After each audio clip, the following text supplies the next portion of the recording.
Dany, bonjour. Bonjour Alain, bonjour monsieur le député. Bonjour Dany, vous êtes agent de bus à la RTM et Dany qui a souvent témoigné. Je vais rappeler qui vous êtes. Vous êtes la conductrice du bus qui avait été incendié à Marseille, dans lequel se trouvait cette jeune femme à Magalédou qui avait été brûlée à 81% ou 90%. 62%. Voilà. Et vous vouliez interpeller le député Mélenchon. Oui, je voulais vous interpeller, monsieur le député, parce que je vous entends parler de sécurité et de non-déchéance de la nationalité. Et moi, je regrette, je ne suis pas d'accord avec vous. Parce qu'à la limite, monsieur Sarkozy, il a parlé de déchéance de la nationalité envers pour des actes graves envers des agents de la fonction publique.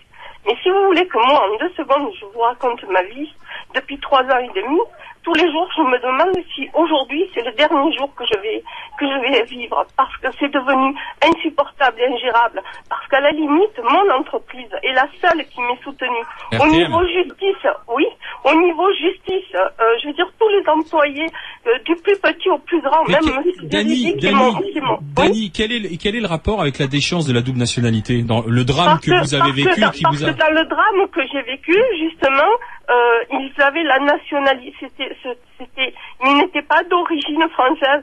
Donc moi, je vois pas pourquoi ça serait moins grave parce qu'on n'est pas brûlé ou qu'on n'est pas agressé physiquement. Vous croyez que psychologiquement, là, je vais rentrer une 5e fois dans un hôpital psychiatrique. Moi, qui étais une fille très équilibrée, il a été établi qu'ils avaient prémédité cet acte. Et là, il y a 1 mois et demi de ça, la police est venue chez moi me chercher. Un des agresseurs qui avait pris 6 ans, il a été libéré l'année dernière. Et on est venu me prévenir et le procureur de la République a demandé aux officiers de police de recueillir notre ressenti. Vous croyez que j'en pense quoi, moi, de la justice de mon pays? Je comprends, Dany. Il y a 2 choses dans ce que vous dites. Non, vous ne pouvez pas comprendre, monsieur Marchal. Vous ne pouvez pas comprendre. Parce que c'est au quotidien. Au travers de l'émotion que vous retranscrivez dans ce que vous nous dites, je comprends ce que vous pouvez ressentir, puisqu'il y a 2 choses.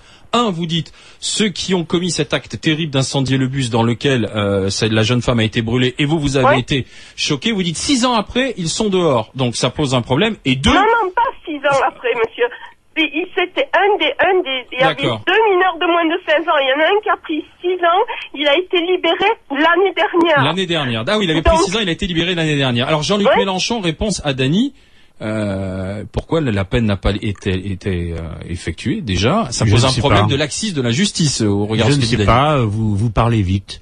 Vous parlez vite, tant mieux pour vous, hein, puisque vous êtes sûr, donc vous pensez que la justice est laxiste, vous pensez que la police est insuffisante, bon, d'accord, c'est votre avis. Vous-même, vous souveniez des faits vous êtes juge, vous qui sont graves. Vous êtes juge ou pas? Vous êtes juge des libertés? Non, vous êtes journaliste, d'accord, comme moi. Moi, je suis un homme politique. Vous êtes député, vous êtes élu, vous. Oui, moi je suis élu. Ce que je sais, je vote des lois.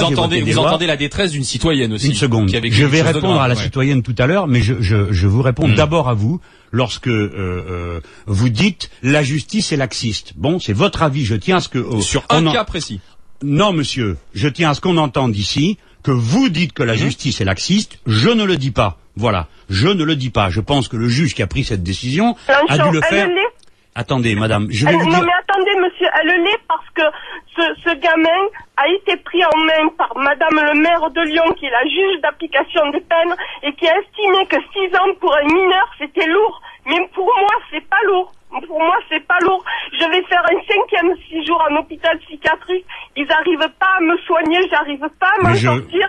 Et je suis pas la seule. Il y avait 4 autres victimes. Il y avait Mama Galédou, mais il y avait 3 autres jeunes. Je suis allée gonfler à mort parce que j'avais foi en la justice de mon pays.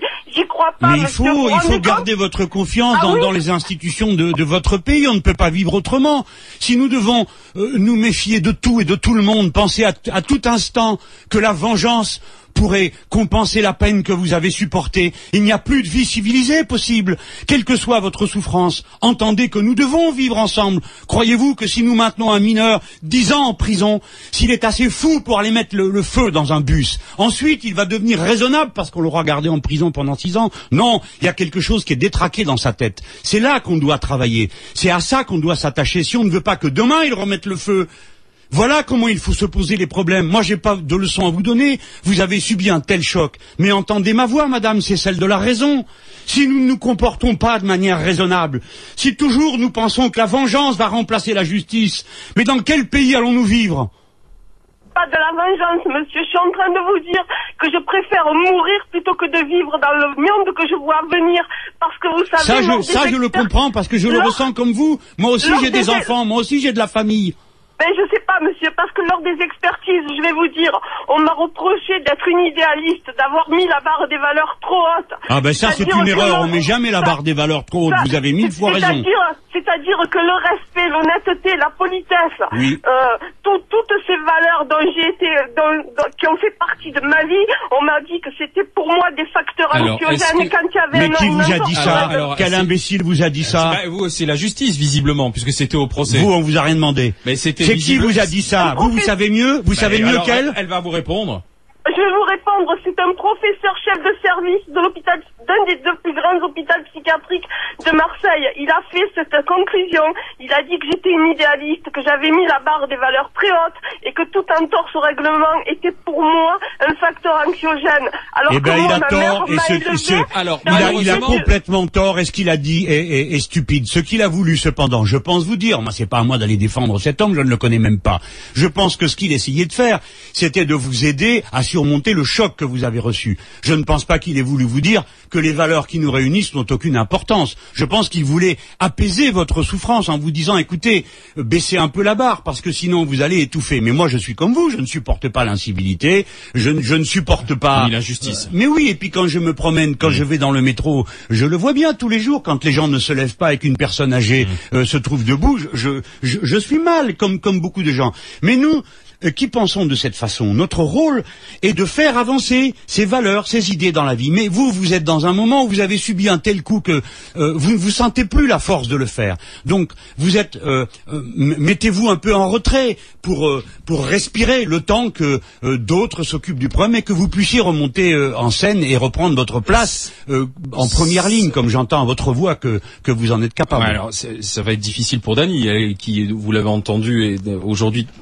très perturbé psychologiquement, mais il y a un sentiment aujourd'hui d'injustice des Français, et on l'entend, on entend même certains représentants policiers dire, puisqu'on parle beaucoup d'insécurité, de certaine sécurité, que la justice n'est pas appliquée comme il le faut aujourd'hui, et que les peines ne sont pas exécutées, qu'il y a 30 000 peines aujourd'hui en France qui ne sont pas exécutées, et que pour une partie de la population qui est condamnée, les jeunes en particulier, ils sont sur ce sentiment d'impunité, qui ne sont pas punis comme ils devraient l'être. Ces choses-là devraient être examinées de très près, et moi je suis disponible pour un débat sur le sujet. Je veux seulement attirer votre attention à tous sur le fait qu'il y a aujourd'hui 62 000 personnes en prison, avec un taux d'occupation qui doit être de l'ordre de 140%. Alors, évidemment, ici, tranquillement, on peut décider qu'on va en envoyer encore beaucoup, et notamment des jeunes, parce que c'est bien connu, la prison est une école de l'émancipation intellectuelle et améliore les caractères. Je veux dire que nous sommes, si je vous dis tout ça, c'est pour vous dire, ne croyez pas ceux qui, d'une phrase, règlent des problèmes d'une complexité pareille. Ne les croyez pas, ce sont des charlatans. Ce sont des charlatans.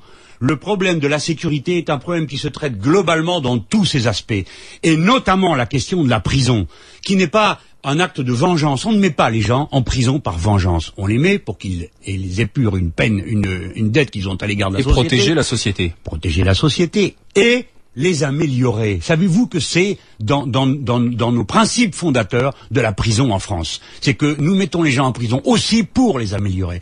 Et si vous doutez que dans chaque être humain, il y a une possibilité de se ressaisir, de se resocialiser, alors franchement, nous sommes très mal partis. Très